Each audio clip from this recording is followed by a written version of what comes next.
बच्चों, आज हम द्विगु समास पढ़ेंगे। द्विगु समास जिस समास में पूर्व पद अर्थात पहला पद संख्यावाची विशेषण हो और समस्त पद समूह का बोध कराए उसे द्विगु समास कहते हैं।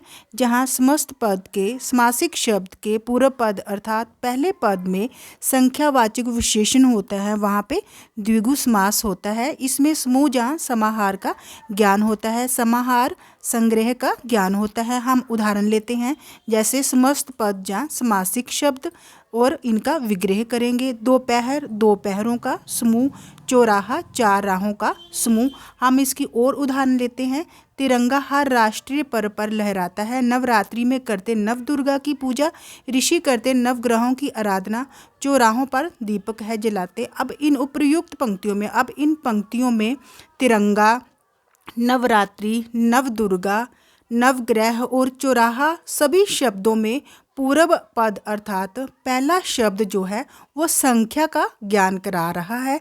जैसे तिरंगा तीन रंगों का समूह, नवरात्रि नौ रातों का समूह, नवदुर्गा नौ देवियों का समूह, नवग्रह नौ ग्रहों का समूह, चौराहा चार राहों का समूह। सभी में संख्या का ज्ञान हो रहा है और एक से अधिक संख्या का ज्ञान हो रहा है। हम इसकी परिभाषा पढ़ते हैं, जिस समस्त पद का पहला शब्द संख्यावाची हो और वह एक से अधिक का बोध कराए वहाँ द्विगु समास होता है। हम इसके भी उदाहरण लेते हैं, जैसे समासिक शब्द हमने लिया नवरत्न और इसका विग्रह किया नौ रत्नों का समूह, सप्ताह सात दिनों का समूह, त्रिभुवन तीन भुवनों का समूह, त्रिफला तीन फलों का समूह, पंचतंत्र पांच तंत्रों का समूह, तिरंगा तीन रंगों का समाहार, चतुर्भुज चार भुजाओं का समूह, चौमासा चार मासों या महीनों का समूह, त्रिवेणी तीन वेणियों या नदियों का समूह,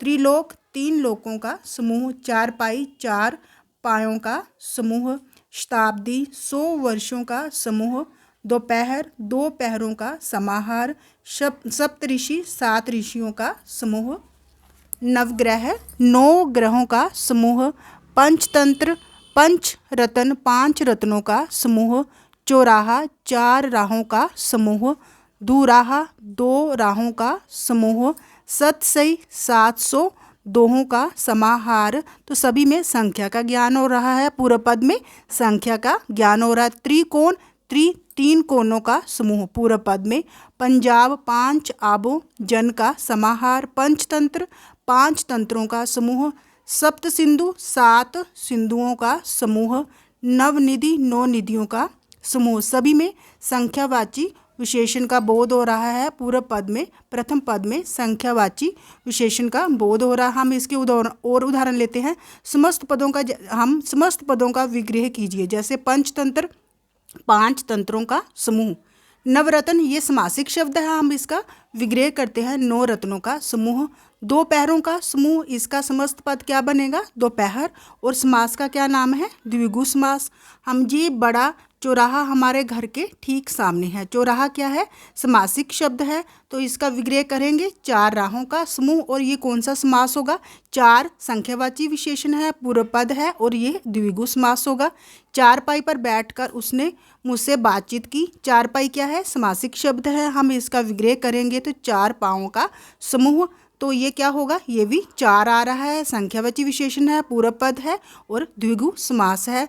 त्रिगुण तीन गुणों का समूह। अगर आपको मेरी वीडियो अच्छी लगी हो तो इसे लाइक शेयर और सब्सक्राइब कीजिए। धन्यवाद।